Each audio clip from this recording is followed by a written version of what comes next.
je vais parler de Nostradamus et des centuries 8 et 9, qui correspondent au deuxième volet. Ce deuxième volet présente des caractéristiques très particulières qu'on ne retrouve pas dans le premier volet. Alors, je m'arrêterai sur trois passages. 8,75, 8,38 et 52, et 9,96. 9e, 96, 96e, 80.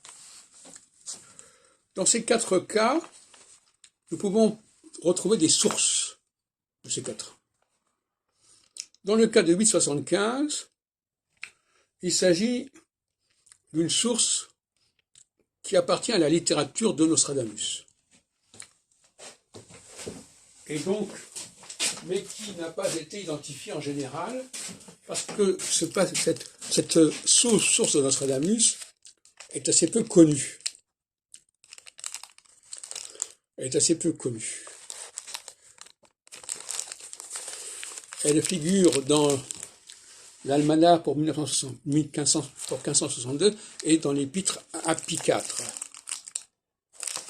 Donc nous sommes dans 8,75. 8,75. Plus Marcellin que roi en Angleterre. La formule Marcellin appartient à un discours de Nostradamus sur l'Antéchrist, qu'on retrouve justement dans l'almanach 1562, et la traduction italienne d'ailleurs,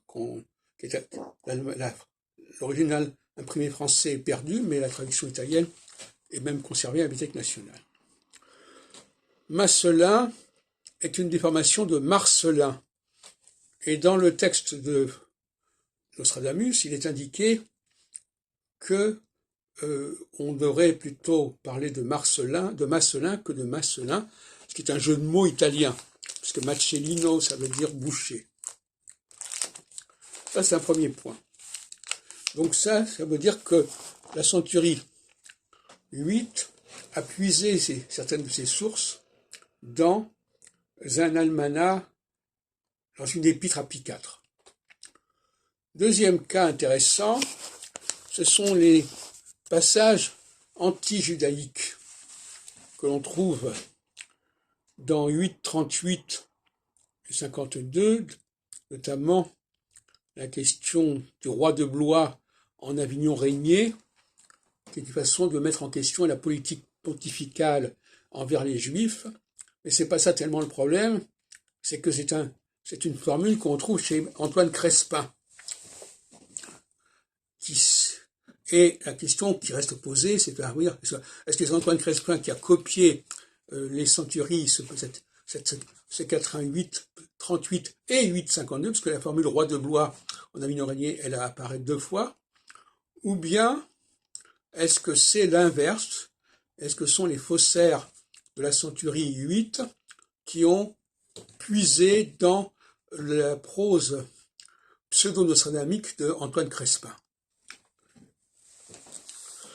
Il y a aussi un autre passage qui s'attaque à la synagogue, et qui est également un passage anti-judaïque, toujours dans la centurie 8, je crois, et qui est également assez peu probable sous la plume de Nostradamus, malgré tout. Et puis nous en arrivons à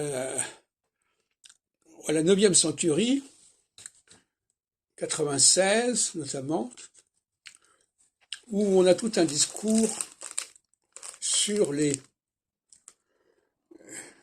la banlieue parisienne, j'allais dire sur la ligne de Sceaux, pour la Reine, Antony, Estampes, etc. Estampes, oui.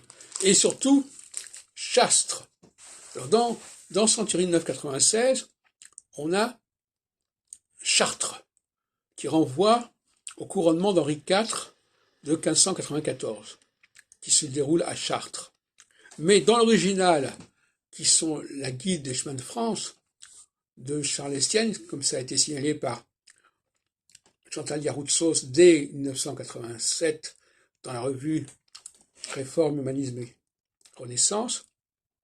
Ce n'est pas Chartres, qui n'a rien à voir d'ailleurs avec la région en question, puisque c'est le même quatrain où il y a Bourg-la-Reine, mais Chastres, qui est actuellement Arpajon. Voilà donc un certain nombre de sources qui nous montrent, qui éclairent les modes de fabrication du second volet des Centuries.